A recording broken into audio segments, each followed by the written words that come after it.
Good morning childrens. तो चलिए आज हम नेक्स्ट टॉपिक पढ़ते हैं और हमारा टॉपिक है क्या? Religious tradition and benefit. हम लोग चैप्टर 2 पढ़ रहे हैं और चैप्टर 2 में हम लोग पढ़ेंगे आज religious traditions and believes. Sorry, religious tradition and believes. तो आपने देखा होगा कि जो early man was very close to nature. वो हमारे नेचर से बहुत ही क्लोज थे। जो हमारा नेचर होता है, नेचर मीन्स हमारी प्रकृति से वो बहुत ही क्लोज थे, बहुत ही क्योंकि उन्हें जो हमारा नेचर है उन्हीं से उनको सब कुछ मिल रहा था। खाने को मिल रहा था, सोने को मिल रहा था, यहाँ तक कि उन्हें पहनने को भी उनके नेचर से ही मिल रहा था। इसलिए वो नेचर से बहुत ही क्लोज थे। Believed that they were related to plant. वो बिलीव करते थे कि हम प्लांट से रिलेटेड हैं। Trees, bird, animals etcetera. वो ट्रीज, प्लांट, बर्ड इन सबों से बहुत ही रिलेटेड थे, बहुत ही जुड़े हुए थे। तो वो विश्वास करते थे, क्या विश्वास करते थे? कि जो ये नेचर है वो वो उनके लिए और वो नेचर के लिए है। ठीक है। Animals, they had faith in God. उन्हें गॉड पे विश्वास था। आज भी हम सबों को गॉड पे विश्वास है। दे believe that if God were please, बोल रहे हैं वो विश्वास करते थे कि गॉड खुश होते हैं कब? They would get good things to it. जब उन्हें अच्छा फूड मिलता है तो they believe that if God were please they would get good things to it.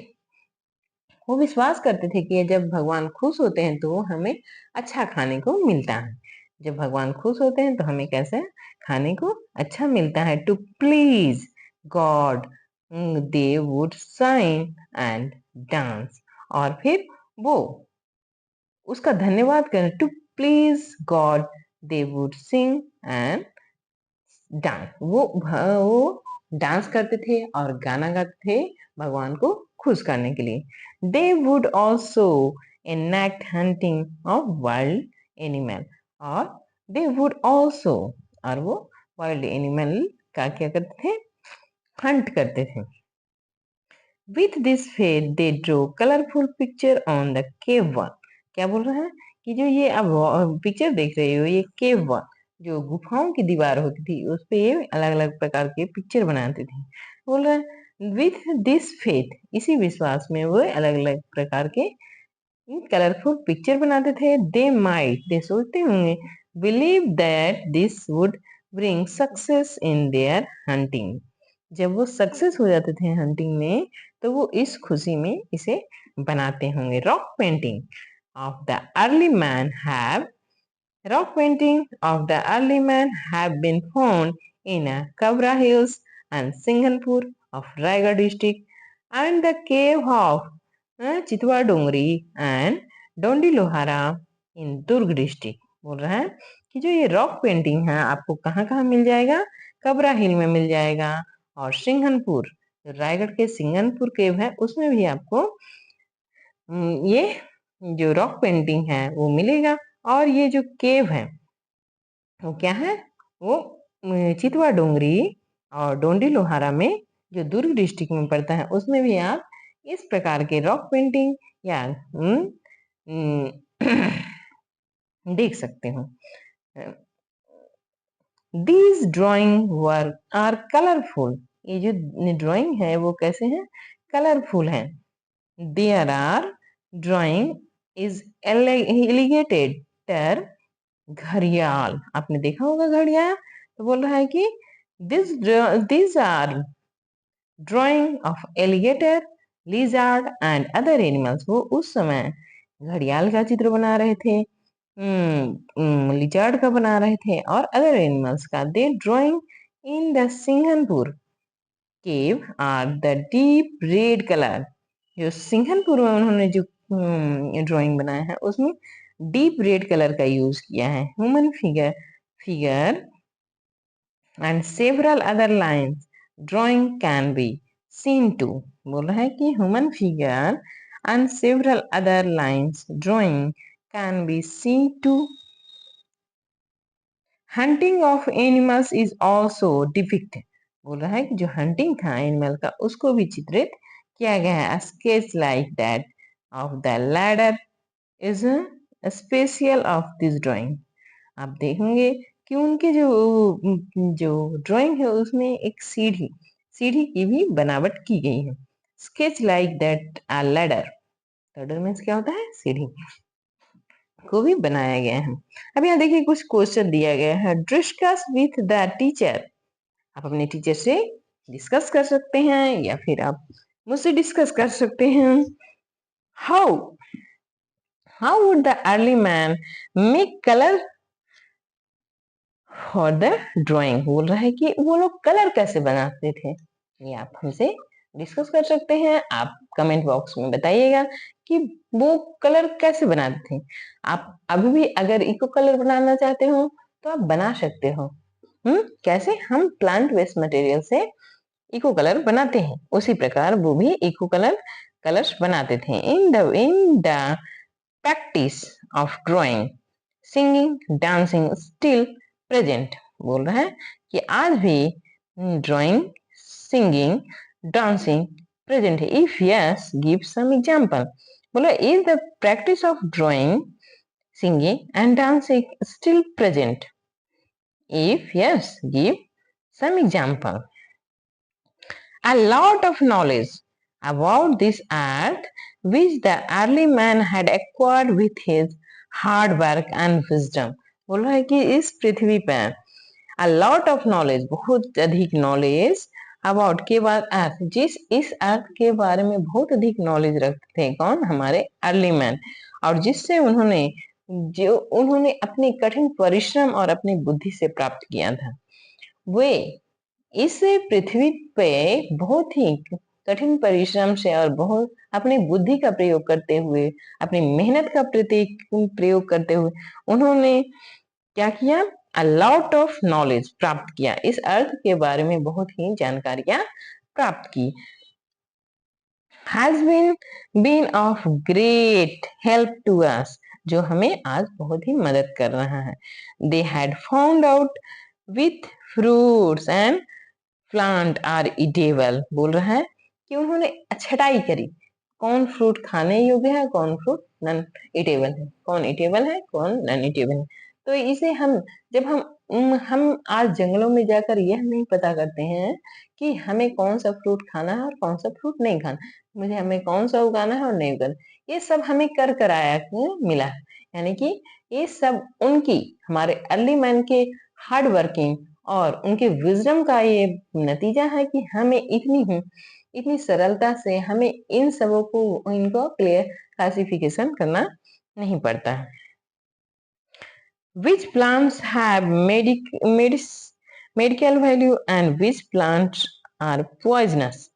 आप देखते हो कि बहुत सारे प्लांट्स होते हैं जिसकी मेडिकल वैल्यू होती है और बहुत सारे ऐसे होते हैं जो पॉइजनस होते हैं। तो हमें ये पता है, हमें कैसे पता है, हमें अपने पूर्वजों से पता हुआ। तो पूर्वजों को किन से पता, तो उनके पूर्वजों से, यानी कि ये जो परंपरा चलते आई, ये अर्ली मैन उस समय अपनी बुद्धि और अपने हार्ड वर्किंग के द्वारा उन्होंने हर चीज का टेस्ट किया, ट्राई किया और उन्होंने अलग अलग क्लासिफिकेशन किया, कौन एडिबल है, कौन पॉइजनस है, कौन नॉन पॉइजनस है, कौन मेडिसिन के योग्य है। चलिए, plant are poisonous, they had control over fire, they found out to right type of wood and stone to make weapon, उन्होंने क्या बोल रहा है कि वे they found out right type of wood and stone make weapon, उन्होंने weapon और weapon बनाने के लिए लकड़ियों को चुनाव किया, स्टोन का चुनाव किया, जो कौन सा स्टोन का अच्छी तरह से यूज किया जा सकता है। They found out the right type of wood and stone to make weapon, they found the way to enter thick forest, they found the way, ये उन्हें पता था कि कौन जो जंगल में जाने का कौन सा रास्ता है।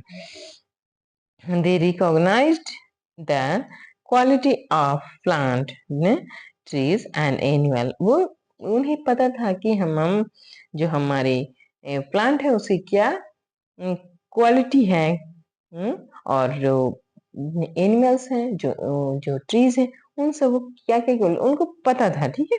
And on it's base start agriculture and domestication of animal. बोला इसी बेस पे उन्होंने एग्रीकल्चर स्टार्ट किया और एनिमल का डोमेस्टिकेशन स्टार्ट किया। एनिमल का डोमेस्टिकेशन मतलब एनिमल को पालना शुरू किए। एनिमल को क्या किया? पालना शुरू किए।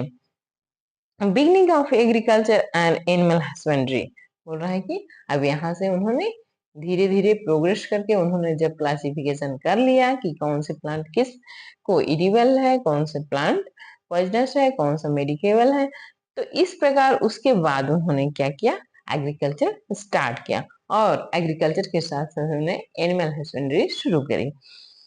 अबाउट 10,000 ईयर अगो, ये कब से स्टार्ट हुआ? About 10,000 years ago. Change had start taking place in the life of the early man. जो हमारा अर्ली मैन थे, हमारे जो पूर्वज थे, अनसेंट जो एंसेस्टर थे हमारे, वो अबाउट 10,000 ईयर अगो, 10 साल पहले, 10,000 साल पहले, change has started taking place. ये उनकी लाइफ में चेंज शुरू हो गया। अर्ली मैन अ फूड गेदरर, आप फूड गेदरर, वो पहले क्या थे? फूड गेदरर थे, मतलब कि फूड का संग्रह करते थे, जंगलों से फूड संग्रह करते थे, पेड़ों से फूल संग्रह करते थे, कंदमूल फल संग्रह करते थे तथा जानवरों के हंटिंग करते थे। तो वो क्या करते थे? वो खुद उगाते नहीं थे। जैसे कि आज हम कृषि करते हैं तो हम बीज डालते हैं, फिर उसकी निंदाई बुनाई कटाई करते हैं, उसके बाद उसे मिसाई करते हैं, उसके बाद हमें खाने योग्य होता है। इस प्रकार वो नहीं करते थे। Food gatherer, a food gatherer, people living in different part of the world had started domesticating animals and growing plant। अब जैसे देखिए, आदमी क्या थे? एक जगह से दूसरी जगह घूम घूम के फूड गैदरिंग करते थे। तो अब कुछ जगह का डेवलप हो गया दिमाग, तो उन्होंने वहां पे जंगलों की सफाई करी और वहां पे एग्रीकल्चर का काम स्टार्ट किया। कुछ जगह के लोग वो अभी भी वही काम कर रहे थे जो फूड गैदरिंग कर रहे थे। कुछ जगह उनका डेवलपमेंट होके वो घर भी बनाना शुरू कर दिए। इस प्रकार हर जगह का प्लेस का अलग अलग जो इवोल्यूशन का जो विकास का क्रम होता है, जो इवोल्यूशन हुआ वो अलग अलग हुआ। डोमेस्टिकेट एनिमल, जो जानवर है, तो जानवर पहले जंगलों में रहते थे तो उनको पालतू किया गया, उन्हें पालतू किया गया। जैसे कि आप अक्सर देखते हो कि रोड में चलते हुए पपीज होते हैं, उनको आप प्यार से सलाह देते हो या फिर उनसे प्यार से बुला लेते हैं तो वो हमारे पीछे आ जाता है। तो इसको बोलते हैं डोमेस्टिकेट। हम उसका घरेलूकरण कर रहे हैं, हम उसको क्या कर रहे हैं? पालतू कर रहे हैं। The first animal to be domesticated was the dog. अब देखते हैं कि जो डॉग होता है वो सबसे पहले, जो ह्यूमन जो एंशिएंट एरा था उस समय भी डॉग को सबसे पहले डोमेस्टिकेट किया गया था। Dog would eat the left over food and help in hunting. बोल रहे हैं कि जो डॉग है, dog would eat the left over food, जो खाना बच जाता था, उसको डॉग खाता था। और डॉग क्या करता था? हंटिंग में हमारी मदद भी करता था। After this other animal like sheep, goat and cow were also domesticated। इसके बाद sheep को, goat को और cow को domesticated किया गया। What benefit do men get from these animals? अब आप बता सकते हो कि इन एनिमल से हमें क्या बेनिफिट मिलता है? What are the things which they could not get from hunting? बोल रहा है कि what are the things which they could not get from hunting? बोल रहा है कि हमें हंटिंग से क्या क्या चीज नहीं प्राप्त हो सकती। एग्रीकल्चर,